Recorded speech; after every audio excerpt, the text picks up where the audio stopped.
Hi, I'm Phil from Driftworks. This is my buddy Baxter, and this is my F80 M3, which you're probably long overdue an update on.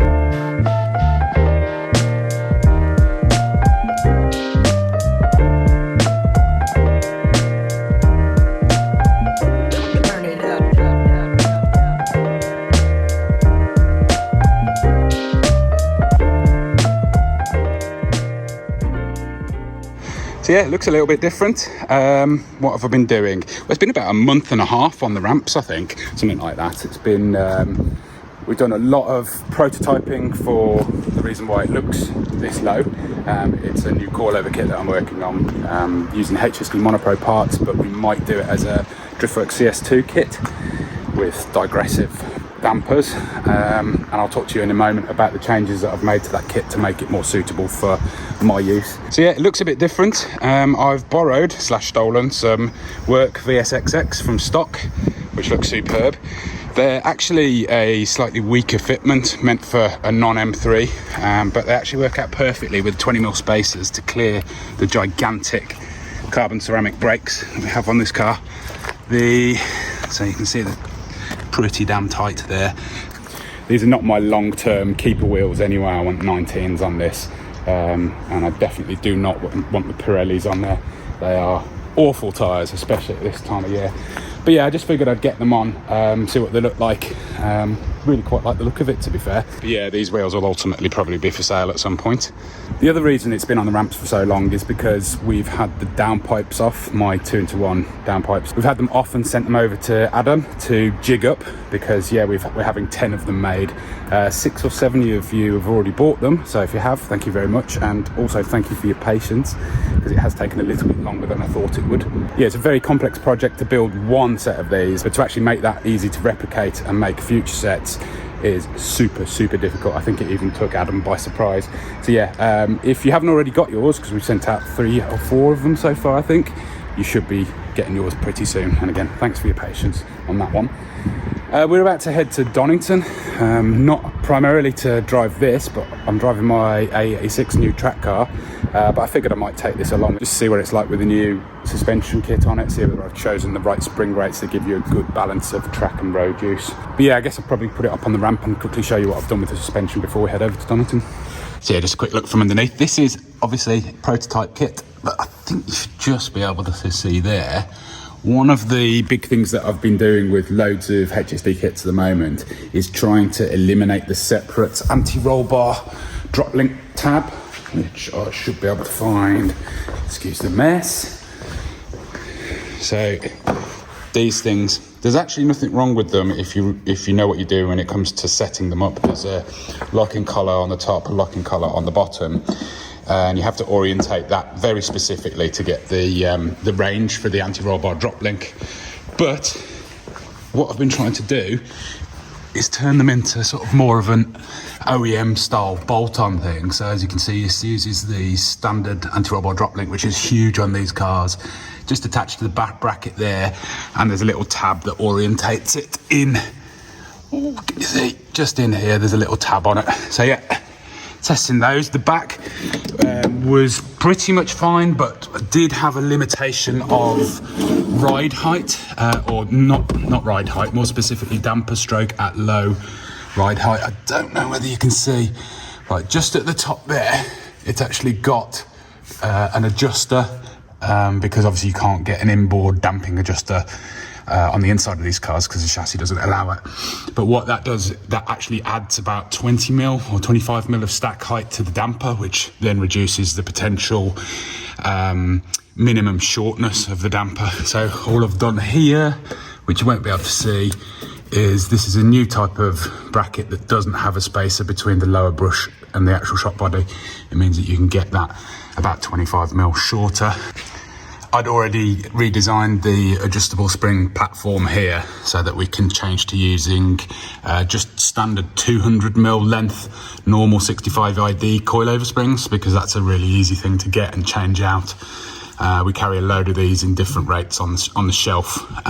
These ones that I've chosen are 16K because, yeah, kind of road car more than track car, but yeah, it'll do for a test, and then I might tweak the kit that we inevitably end up selling to you guys. So now I have, at my desired ride height, I have full damper stroke up until the point that I want the damper to stop, the bump stop to come into play, before it actually hits anything solid. So I've no problem with hitting arch liners a little bit in a low car, but yeah, you need the bump stop to really come into play before you're going to hit anything solid and potentially damage the tyre or stop the tyre, like braking. If you hit something solid, it'll actually, you know, cause a braking effect on that wheel, and that's not what you want. So yeah, Jay's actually going to drive this there for me tomorrow. It's currently a Sunday. I'm just finishing up everything. I've just finished the alignment on that.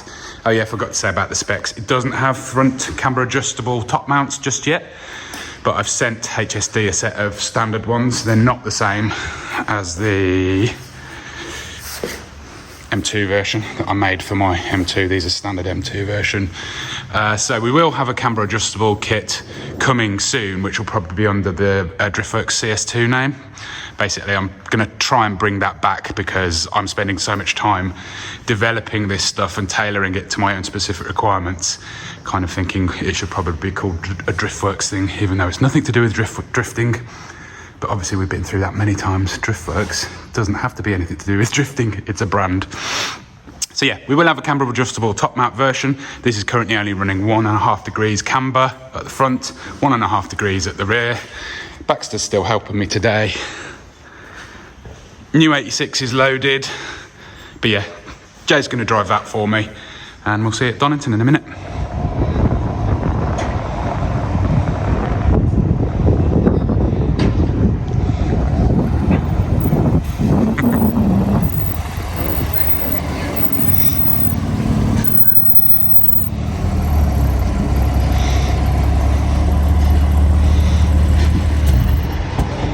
I heard that arch liner rubbing. Yeah, the front's tickling. Is it good all right? Other than that though? Turn it off, it's just tickling. Yeah, I think it's the front part of the arch liner where it makes the bumper there. Yeah, I think that's okay.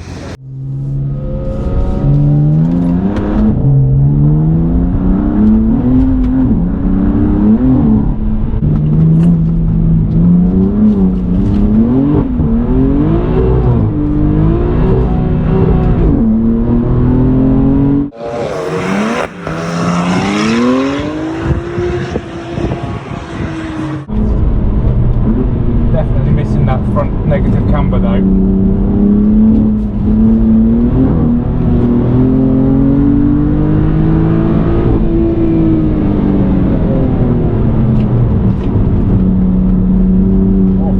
Pushing there, pushing real bad.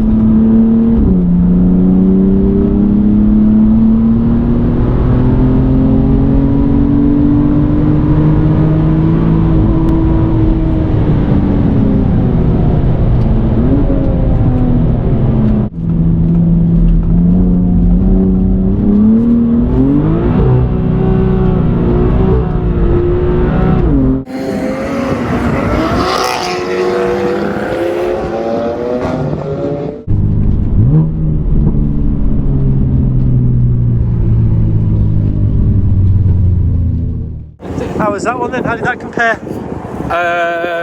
Exactly like I thought it might, getting out of super like focused track car where I've spent ages getting my driving position perfect into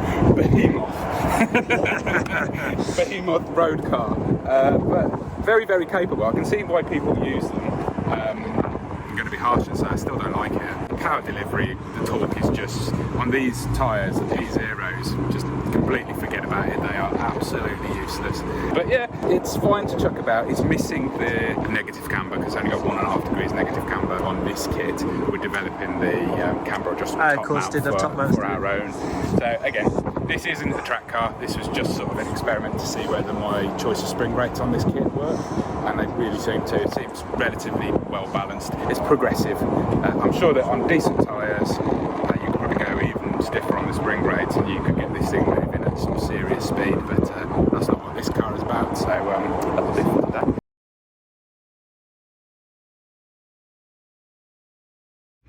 So here we are back at Driftworks.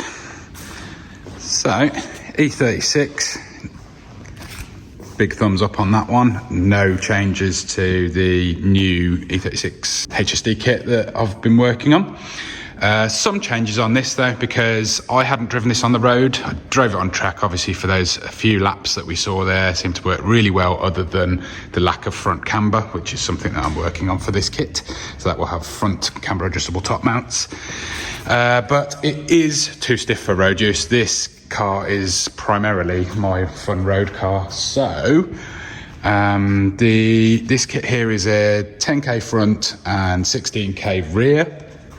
Obviously on BMWs and other cars, the reason why you have a stiffer spring at the rear is because of its to motion ratio, basically, which is just a point of leverage. So here's the spring. If the spring was in the same position as the damper, then the spring would be much softer to give the same level of firmness at the wheel. So yeah, I'm going to change this to what we're going to call the default kit for the HSD Mono Pro, which will be a 12k rear spring instead of a 16k, and it'll have a 7k front spring instead of the 10k. And then I'll go and give that a quick drive and see how that feels before I sign off on this one. The great thing about the way that I've designed this rear spring setup now is that because it's just a simple 200mm length coilover spring that we use, I can literally, not obviously with no hands because I'm holding the camera, but can literally just pull this down, pull the spring and spring perch out, and replace that with a new spring, and away we go. The front's slightly more complicated, but it's no mad drama. And while this is off the car, it's easier for me to show you how I've measured the ride height on this. So because you can post it up with it in position, as you can see here, from that point to here, which is where the spring sits, is 35mm. Now, because I'm going 4 kilos down on the spring rate, moving to the 12 kilo spring, then this goes in here, but I'll probably just increase that to 40mm, sort of a 5mm difference. Basically, a softer spring rate means the weight of the car pushes down on it more. Yeah, I've obviously, before I've done anything, I've measured from the wheel as it sits here to the arch, so I'll make sure it's matched perfectly, because that's how the car was aligned. But yeah, I can get that back in now. Done. Again, I just raised the spring perch on the front coilover 5mm, and that's measured out perfectly so far. Obviously, all brand new springs will sag a little bit, will compress over time. First time you really use something hard on track or anything like that, they will sag a little bit. So I may end up having to adjust this a little bit again, just to raise it up. But no, it looks pretty sweet. And yeah, I'll let you know how it feels on the road now with these softer spring rates. So that test went really well. Spring rates are really good, but we are getting a little bit of scraping. So for those of you wondering what it takes to run a car this low without clearance issues, well, there are clearance issues. I'm not sure why that's hitting the front of this side but not the other. It could be to do with the bushes here. Maybe that's gone a little bit more on this side. But yeah, the biggest point is here, where you can see the front wing and the bumper meet. There's a really vicious, really vicious, let me get the torch, stabby section there, but there's no need for that to be there really. And exactly in the same way as I did when I bought my brand new M2, drove it out of the showroom, and I think it was a week and a half later, was angle grinding this. That's what we're going to be doing again now.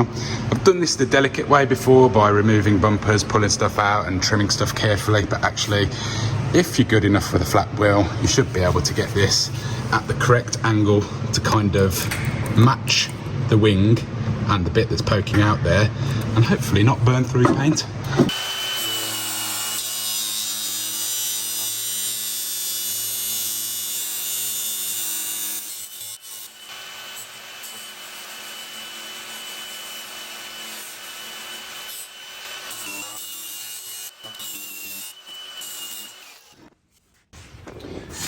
There you go, that's the meat of the metal taken out here. as you can see, done the arch liner a bit, just gone through that because the tyre would go through it anyway. Loads of you probably think this is super crude, but yeah, when you run a car low, it will go through that point anyway. I'll just clean this up a little bit, then I'm going to put a little bit of primer on it, a little bit of tough paint, some satin tough paint, and that'll do. Crude, right? That's what it takes. So there we have it. It's a new year. This video has taken about 2 months to film, I think, overall. Lots and lots of little bits stitched together, so forgive the random nature of it. The car's superb, all tested, driving it quite frequently, and yeah, enjoying it. Not as much as my 992 GT3, obviously. I do still miss that thing quite a lot. But as far as daily drivers go, it's not too shabby. So yeah, that'll probably do it. Thanks very much for watching this disjointed episode. Thanks very much for subscribing, and thanks very much for shopping at driftworks.com. And Happy New Year. And in the words of Harry Metcalf, more videos coming along shortly.